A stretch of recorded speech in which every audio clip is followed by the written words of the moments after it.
I'm the hill looking over the bridge to the MCG. I'm Leo Roboto. Welcome along to another Wiki episode of The Struggle. On the program tonight, condiment contraband, calamity in Canberra, and where babies really come from. But first, a bombshell expose was released by the ABC last week on the 18-year cover-up of a massive leak at Darwin's liquefied natural gas tank. Despite concerns being raised since the facility's inception, long-time operators ConocoPhillips maintained that the leakage was negligible, and regulators ran with this line until surveys in 2019 revealed the tank was leaking up to 184 kilograms of methane per hour into the Darwin air. Putting that into perspective, 95 kilograms of methane per hour is roughly equivalent to the annual emission of 8,000 new cars, or 5 big bean-eating boys. You'd assume an environmental catastrophe would be of concern to the Northern Territory's environmental regulator, and it was, once they found out about it 8 months later. But to be fair, ConocoPhillips had a bit going on at the time.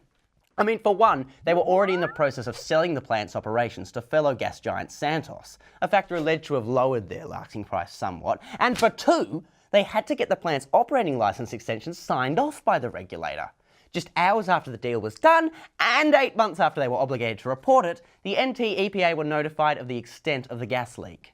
Initially, the agency was worried about the leaky tank exploding all of Darwin, but they gave the all clear once it was confirmed that the hazards posed by the leak were less Uncle Barry blowing up and more millions of tonnes of carbon dioxide being pumped into the lungs and air of Territorians.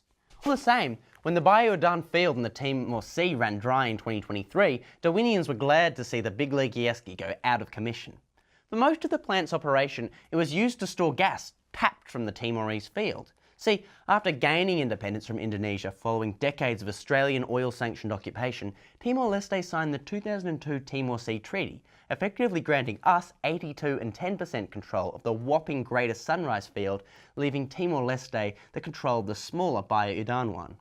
But after the goons at The Hague, along with that treacherous Witness K, forced us back to the now debugged negotiating table, the 2018-19 boundary treaty saw Timor-Leste bang more bucks from the Greater Sunrise field, much to Australia's behest, and just in time for the Baya Udan gas field to run dry 4 years later.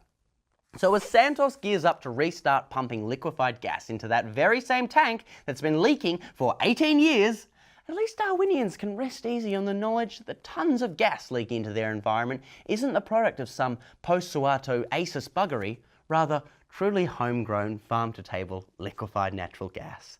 And isn't that nice? Anyway,